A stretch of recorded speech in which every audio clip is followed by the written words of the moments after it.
When senior fishermen want to eat meat, they don't need to spend money to buy it. They just need to bring a fishing rod to the coast to easily have an endless supply of food. In just a few minutes, Mac successfully caught a huge 10-kilogram fish. A fish that big is certainly too much to eat at once, so while it was still alive, he cut it in half.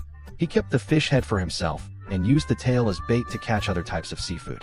Then, Mac took a small piece of the fish tail, wrapped it tightly with a fishing line, and suddenly threw it forcefully into the water. You might wonder, with no hook on the line, how can he catch anything? That's because this time, the creature Mac wanted to catch is a type that can be caught without bait. After securing the line, Mac went back to his vehicle to get the hook he had prepared and then headed straight for the shore. Before long, he found a large, dark hole in the mudflat. Mac poked it a few times with the hook and found nothing inside. Normally, these dense little holes are all air holes, which indicates that there might be some kind of creature hiding underground. He chose the largest hole and poked the hook in again. After several attempts, Mark was certain there was something in this hole, but it was very difficult to get out with just the hook. So, he compared the length of his arm and the hook. After confirming, Mark lay down on the ground and put his entire arm into the hole. Sure enough, he quickly pulled a medium-sized crab out of the burrow, but unfortunately, it had no claws. Missing the meatiest part of its body, Mark had no choice but to put the crab back in the hole, waiting for it to regrow its claws before coming back to catch it. He quickly spotted a larger hole. Based on an analysis of the soil from the hole, this was definitely a burrow freshly dug by a crab. The tracks were clearly visible. So, Matt detached his camera and put it directly into the hole. Inside, a crab was raising its claws, ready to resist. Although its limbs were strong, this crab was very small. Following the principle of eating the big and sparing the small, Mark decided to let it go. In despair, Mark decided to return to the shore to check his fishing lines. He touched the first line with his hook and found nothing. Then, Mac ran over to check the second fishing line. This one felt relatively heavy. It seemed something underwater was biting the bait. Since there was no hook on the line, he had to be careful when reeling it in to prevent the prey from getting scared and escaping. As it got closer, it was clear that a crab was clamping onto the fish bait underwater. It must have sensed danger because the crab finally let go with its claws. The food that was right at its mouth was lost. So, Mac immediately reset the bait and cast it back to where the crab was.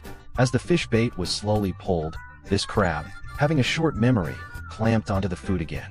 He didn't give it a chance to escape, and with a few motions of his hook, he snagged the crab and brought it to shore. It was easy to see that this one was much larger than the previous two. Its two claws alone were as big as half a palm. This size made Mac very satisfied. Therefore, he placed the crab on the ground, took out a rope, and tied it in a Japanese style. From Mac's skillful experience, it's clear this young man has caught quite a few crabs. After it was completely secured, he put his first harvest into a bucket and then started a fire on the shore. The purpose of this was to heat the surrounding ground first. Shortly after, Mark went back to the shore and retrieved his second line. Luckily, this line had also successfully hooked a massive crab. 2 crabs and half a fish were enough for Mac's meal. He cleared the flames away and then placed the 2 crabs on the hot coals to grill. While the crabs were grilling, Mac used a small knife to cut the fish meat, taking the softest piece from the fish's body. Then, using his knife skills, he cut the fish into thin slices and finally sprinkled a sauce for raw fish on top. A delicious sashimi dish was ready. Paired with the large, grilled red crabs, he couldn't wait to break off a claw. Look at this meat. It's firm and fills every crevice of the crab claw.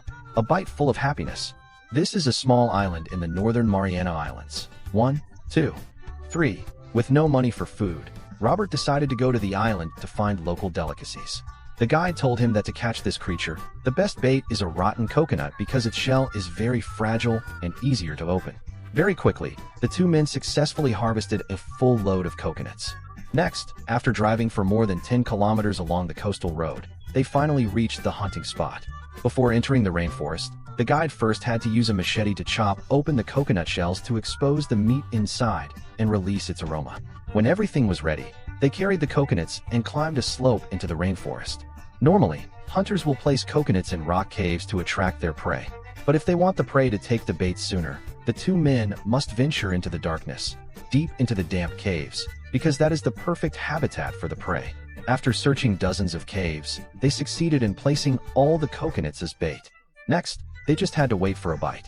To avoid startling the prey, Robert's team waited until nightfall in the rainforest before they started bringing flashlights to the caves to check their traps.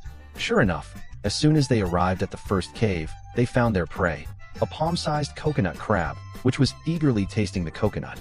For it waved its antennae, trying to observe its surroundings. Meanwhile, coconut crabs in other places also caught the scent and crawled out.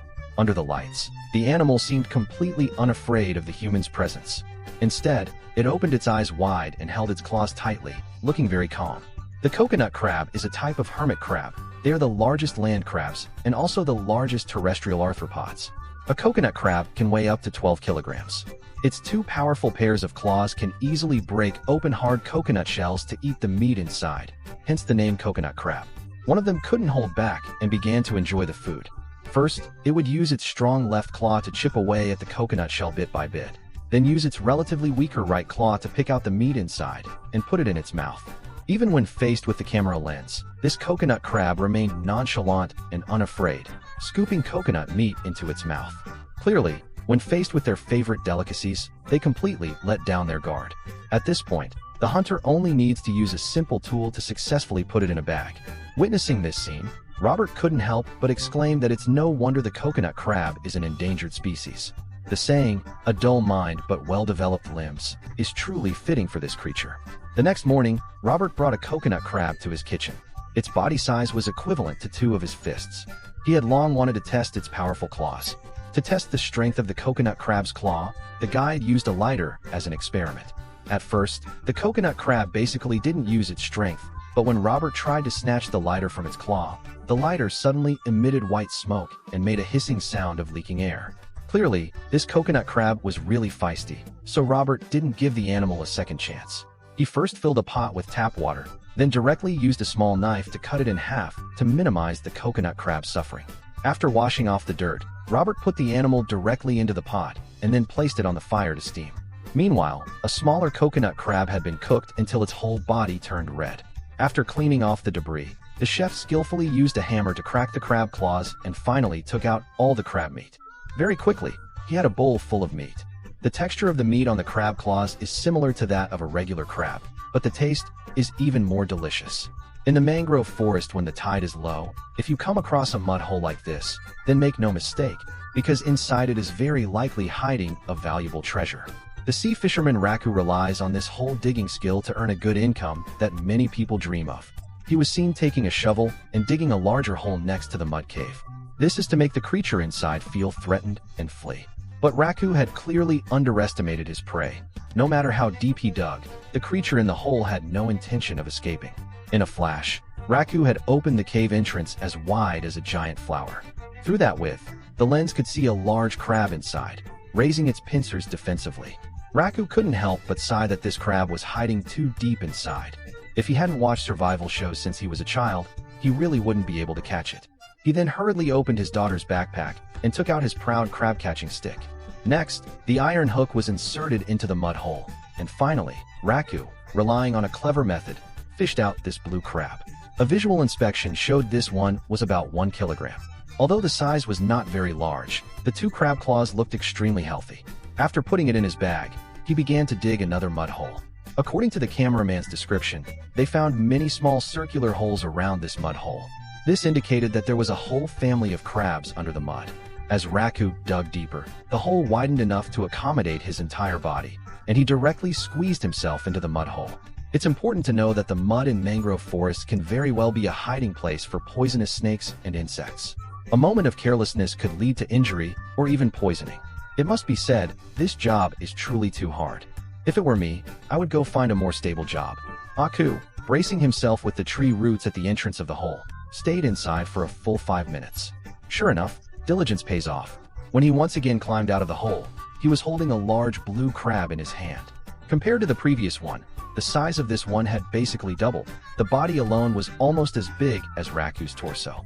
The 2 large, fat crab claws were also the size of his entire hand. Raku said that this was the largest crab he had caught in the last 6 months. Continuing their search in the mud, they quickly found some crab tracks, which extended to the small pond nearby. This indicated that there was very likely a crab that had just finished digging in the mud underwater. So Raku lay down and reached his hand directly into the darker colored area. It turned out that it had just entered a mud hole underwater. But at that moment, he felt a jolt as if from an electric shock and quickly pulled his hand back. It seemed he had just been attacked by a crab. In desperation, Raku had to put the iron hook inside, trying to hook the blue crab up. But because the visibility was too poor, the hook ultimately only pulled up a broken tree root. Faced with this situation, he had no choice but to put his hand back into the water and continue reaching into the hole. Shortly after, Raku's finger was attacked by the crab, and he pulled it back again. He felt that the size of this one wasn't very large, but unwilling to give up, he put his hand into the hole a third time. And this time, Raku was not so lucky. Although he successfully touched the crab, his finger was now clamped tightly by the crab. To prevent it from escaping, Raku could only endure the pain and pull it up bit by bit. Just like that, the two sides struggled fiercely for several tens of seconds, and now the battle was coming to an end. As his arm was gradually lifted, the claw clamping tightly onto his hand became clearly visible, refusing to let go. Pulling it up forcefully now would surely break the crab's claw. The price of a crab with a broken claw would be greatly reduced. Therefore, the cameraman hurriedly took the small hook out of the backpack, then inserted the hook into the crab's claw little by little, and finally managed to pry the crab off. At this point, Raku's finger had a deep wound from being clamped by the creature, and even showed symptoms of poor blood circulation.